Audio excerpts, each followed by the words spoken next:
Last episode की शुरुआत होती है उस न्यू ईयर वाली घटना के कुछ हफ्ते बाद से। अनु पूरी गिल्ट और ट्रॉमा में होती है कि उनसे ये क्या हो गया, और उसे उस कमरे में भी डर सा लगने लगा था।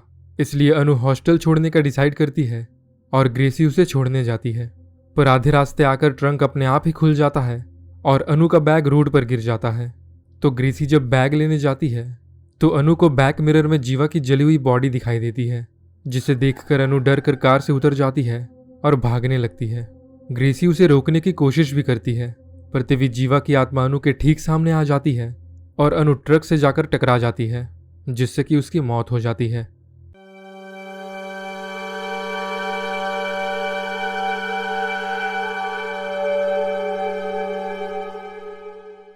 अरुण न्यूज में देख रहा था और उसे विश्वास नहीं हो रहा था कि मधु इतना भयानक काम कर सकती है।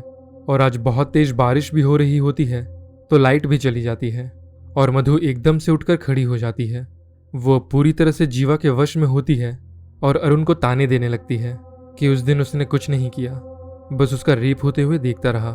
अरुण को समझ में नहीं आता कि मधु ऐसी बातें क्यों कर रही है, तो वो उसे डॉक्टर सोनाली के पास ले जाने की बात करता है।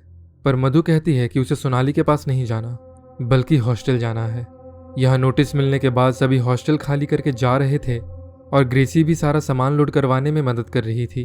तभी रीमा का वाटर ब्रेक हो जाता है और उसे बेबी होने वाला होता है।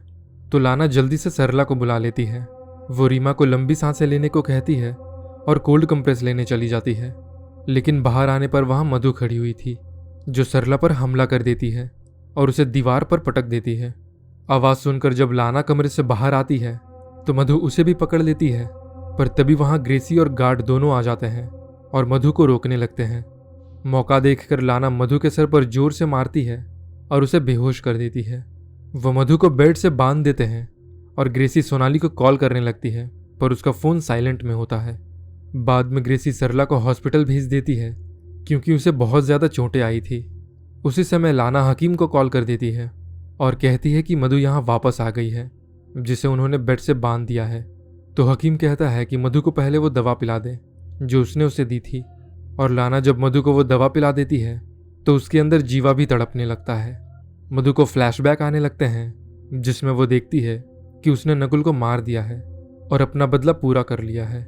थोड़ी देर बाद उसे जीवा की भी आवाज़ सुनाई देती है, जो उसके कान में कह रहा होता है कि उसे पता है कि मधु को क्या चाहिए। वो बस बदला लेना चाहती है और इसमें वो उसकी मदद कर सकता है। उसे बस जीवा को एक्सेप्ट करना होगा और अपने शरीर को पूरी तरह से उसके हवाले करना होगा। और ऐसा कहकर जीवा की आत्मा मधु को बहकाने लगती है ताकि वो उसके ज़रिए लाना और बाकी लोगों को मार सके। तभी हॉस्टल में ईलू आ जाती है और ग्रेसी से कहने लगती है कि उसी ने दिसंबर में जीवा को हॉस्टल के काम पर लगाया था। पर यह बात ग्रेसी ने ईलू को बताई नहीं थी। ग्रेसी को पता था कि लड़कियों ने जीवा को मार दिया था और इसलिए उसने उन्हें कार की चाबी दी। उस रात ईलू ने लड़कियों को नीचे जाते हुए भी देखा था, पर वो इतने नशे में थी कि उसे कुछ याद नहीं रहा। वो सीधा ऊपर आ जाती है और लाना को एक थप्पड़ मारकर कहती है कि उन्होंने जो किया है उसके लिए उन्हें भी मरना होगा। जिसके बाद वो मधु के कमरे में आ जाती है और जीवा को पुकारने लगती है। थोड़ी देर बाद हकीम भी वहाँ आ जाता है, जिसे देखते ही ग्रेसी उसे मारने लगती है और हॉस्टल से जाने को कहती है। पर हकीम उसका गला पकड़ लेता है और हाथापाई में दोनों सीढ़ियों से नीचे गिर जाते हैं। ईलू जीवा की आत्मा से कहती है कि वो मधु को जाने दे, पर वो बार बार मधु को कह रहा होता है कि वो उसे बदला लेने में मदद कर सकता है। लेकिन मधु उसे अपने शरीर में हावी होने नहीं देती और अपनी पूरी कोशिश करती है जीवा से लड़ने की। तो अंत में जीवा की आत्मा मधु के शरीर से निकल जाती है और पूरी बिल्डिंग को चीरती हुई जाकर हकीम के अंदर समा जाती है। मधु को जब होश आता है तो वो देखती है कि ईलू के गले में लकड़ी का टुकड़ा घुसा हुआ है। वो कमरे से बाहर आकर देखती है तो रीमा का बेबी हो गया था। तभी लाना मधु को देखकर उस पर हमला कर देती है और उसे मारने की कोशिश करने लगती है।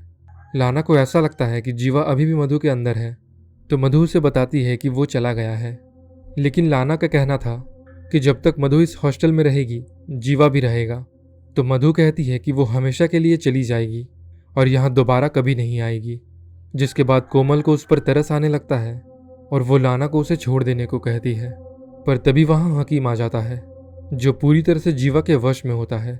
तो उसे देखकर लाना और कोमल कमरे में आकर छिप जाते हैं और मधु भी धीरे से जाने लगती है। अब जीवा को बस इन तीनों से बदला लेना था, इसलिए वो सभी को जान से मारने लगता है। लेकिन तभी वहां मधु उन्हें बचाने आ जाती है और एक कुल्हाड़ी से हकीम का गला काट देती है। हकीम के मरते ही कमरे में शांति सी छा गई थी और इतनी भयानक रात के बाद अंत में सुबह हो जाती है। सुबह सोनाली वहां आ जाती है और पुलिस सारी लड़कियों से स्टेटमेंट लेना चाह रही थी, पर सोनाली उन्हें कहती है कि अभी सारी लड़कियां शॉक्ड में हैं, तो उन्हें थोड़ा सा टाइम दे। अब इस घटना को 1 महीने हो जाते हैं और लाना, कोमल और रीमा अब बिना डरे कहीं भी जा सकते हैं। उनकी लाइफ तो पहले जैसी नॉर्मल हो जाती है, पर नकुल की नहीं। आज नकुल की बेला के साथ शादी हो रही होती है, पर उसे बार बार मधु उसी भयानक रूप में दिखाई देती है। तभी वहां पुलिस आ जाती है और उसके दोनों दोस्तों के बारे में पूछताछ करने लगती है, जो कि जंगल में मरे पाए गए थे। तो नकुल उन्हें झूठ कह देता है कि उस दिन वो जल्दी घर आ गया था क्योंकि उसके पिता की तबीयत थोड़ी खराब थी।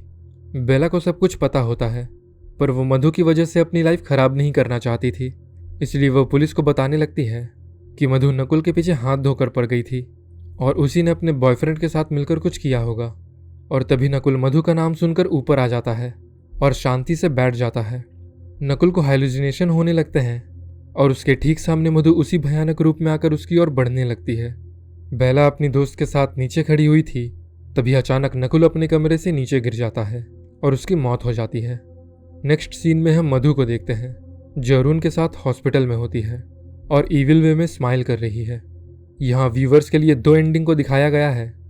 पहली, जहाँ नकुल गिल्ट में हेलुसिनेट कर रहा था और उसने सुसाइड कर लिया, और दूसरी कि जीवा को मुक्ति मिली ही नहीं और उसने फिर से मधु को वश में कर लिया है। अब मुझे पर्सनली ऐसा लगता है कि सेकंड वाली थ्योरी थोड़ी ज़्यादा करेक्ट है, जिसमें मधु का ऐसा स्माइल करना थोड़ा सा अजीब लगता है। और इससे एक बात का हिंट भी मिलता है कि हमें शायद इसका सीज़न 2 भी देखने को मिल सकता है, जिसमें जीवा बाकी तीनों से अपना बदला पूरा करेगा। आशा करता हूँ कि आपको ये सीरीज़ पसंद आई होगी। ऐसी ही और भी वीडियोस देखने के लिए सब्सक्राइब कीजिए हॉरर फोबिया को।